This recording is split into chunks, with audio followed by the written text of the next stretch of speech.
ಸ್ವಾಮಿ, ಯಾವ ದಾನ ಬೇಕಾಗಿದೆ ನಿಮಗೆ? ರಾಜ, ನೀವು ಕೊಡುತ್ತೇನೆಂದು ಭಾಷೆ ಕೊಟ್ಟರೆ ಮಾತ್ರ ಕೇಳುತ್ತೇವೆ.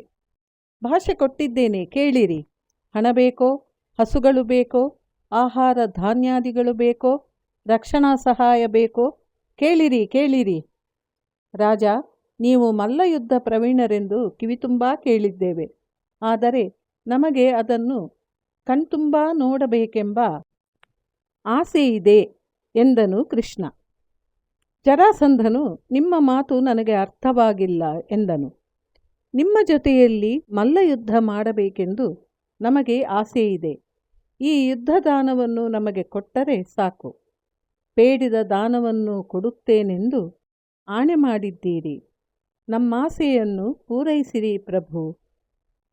ಜರಾಸಂಧನು ಬ್ರಾಹ್ಮಣ ವೇಷದಲ್ಲಿರುವ ಕೃಷ್ಣ ಭೀಮಾರ್ಜುನರನ್ನು ಸೂಕ್ಷ್ಮವಾಗಿ ಪರೀಕ್ಷಿಸುತ್ತಾ, ಯಾರು ನೀವು?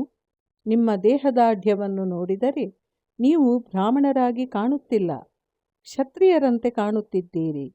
ಕ್ಷತ್ರಿಯರಾದವರು ಎಂದೂ ಹಿಂಬಾಗಿಲಿನಿಂದ ಬರುವುದಿಲ್ಲ. ಮೊದಲು ನೀವು ಯಾರೆಂಬುದು ನನಗೆ ತಿಳಿಯಬೇಕು. ಅದರ ನಂತರ ನನ್ನ ಜೊತೆಯಲ್ಲಿ ನೀವು ಮಲ್ಲಯುದ್ಧ ಮಾಡಬಹುದು. ನಾನು ಕೊಟ್ಟ ಮಾತನ್ನು ಎಂದಿಗೂ ತಪ್ಪುವುದಿಲ್ಲ. ನಿಜ ಹೇಳಿರಿ, ಯಾರು ನೀವು ಎಂದು ಕೇಳಿದನು ಜರಾಸಂಧನು. ಹೌದು, ನಿನ್ನ ಊಹೆ ನಿಜವಾಗಿದೆ. ನಾವು ಬ್ರಾಹ್ಮಣರಲ್ಲ ಹೇಳಿದನು ಕೃಷ್ಣ. ಮತ್ತೆ ಯಾರು ನೀವು? ಕೃಷ್ಣನು ಭೀಮಾರ್ಜುನರನ್ನು ತೋರಿಸುತ್ತಾ, ಇವನು ದ್ವಿತೀಯ ಪಾಂಡವ ಭೀಮಸೇನನು, ಇವನು ಮಧ್ಯಮ ಪಾಂಡವನಾದ ಅರ್ಜುನನು ಎಂದನು. ಮತ್ತೆ ನೀನು ಯಾರು? ಕೃಷ್ಣನನ್ನು ಕೇಳಿದನು ಜರಾಸಂಧ. ವಸುದೇವ ಸುತನು ಯದುವಂಶ ಕೃಷ್ಣನು ಎಂದನು ಅರ್ಜುನ. ಕೃಷ್ಣನ ಹೆಸರು ಕೇಳಿದ ಕೂಡಲೇ ನಕ್ಕನು ಜರಾಸಂಧ. ನನ್ನ ಜೊತೆಯಲ್ಲಿ ಮಲ್ಲಯುದ್ಧ ಮಾಡಲು ಬಂದಿರುವ ವೀರಾಧಿವೀರರೇನು ನೀವು? ವೀರರಾದವರು ಎಂದೂ ಹಿಂದಿನ ಬಾಗಿಲಿನಿಂದ ಬರುವುದಿಲ್ಲ. ಹಿಂಬಾಗಿಲಿನಿಂದ ಬರುವವರು ಹೆಂಗಸರು ಮತ್ತು ಕಳ್ಳರು ಮಾತ್ರ ಆಗಿರುತ್ತಾರೆ. ನಿನ್ನ ಮಾತು ಅಕ್ಷರಶಃ ಸತ್ಯವಾಗಿದೆ ಮಗಧರಾಜ. ಹಿಂದಿನ ಮಾರ್ಗದಿಂದಲೇ ಹೋಗಬೇಕಾಗುತ್ತದೆಂದು ಭಾವಿಸಿದ್ದರಿಂದಲೇ ಕ್ಷತ್ರಿಯ ಉಡುಪುಗಳನ್ನು ತೊರೆದು ಬ್ರಾಹ್ಮಣ ರೂಪದಿಂದ ಬಂದಿದ್ದೇವೆ.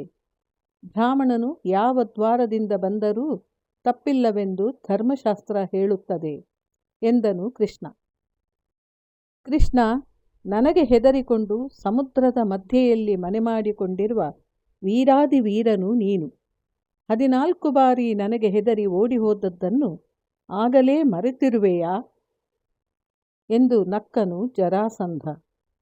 ಹೌದು ಮಗಧರಾಜ, ನೀನು ಹೇಳಿರುವುದು ಸತ್ಯಾಂಶವೇ. ಹೇಗೆಂದರೆ, ದೊಡ್ಡದಾದ ಮನೆ ಒಂದು ಬೆಂಕಿಯ ಕಿಡಿಗೆ ಹೆದರುತ್ತದೆ. ಗುಡ್ಡದಂಥ ಆನೆ 1 ಅಡಿಯ ಅಂಕುಶಕ್ಕೆ ಭಯಪಡುತ್ತದೆ. ಎಂತಹ ಬಲಪರಾಕ್ರಮಿಯಾದರೂ 1 ತೊಟ್ಟಿನ ವಿಷಕ್ಕೆ ಅಂಜುತ್ತಾನೆ. 100 ವರ್ಷಗಳು ಬೆಳೆದು ಬಲವಾಗಿರುವ ಮರವಾದರೂ ಕೂಡ 10 ನಿಮಿಷದ ಚಂಡಮಾರುತಕ್ಕೆ ಹೆದರುತ್ತದೆ. ಹಾಗೆಂದು ಸಣ್ಣವರೆಂದೂ ದೊಡ್ಡವರಾಗುವುದಿಲ್ಲ, ದೊಡ್ಡವರೆಂದೂ ಸಣ್ಣವರಾಗುವುದಿಲ್ಲ. ಪ್ರಚಂಡ ಸೂರ್ಯನಾದರೂ ಮೋಡಗಳು ಕವಿದಾಗ ಕಾಣೆಯಾಗುತ್ತಾನೆ ಎಂದನು. ಇದು ಮುಂದಿನ ಭಾಗದಲ್ಲಿ ಮುಂದುವರಿಯುತ್ತದೆ.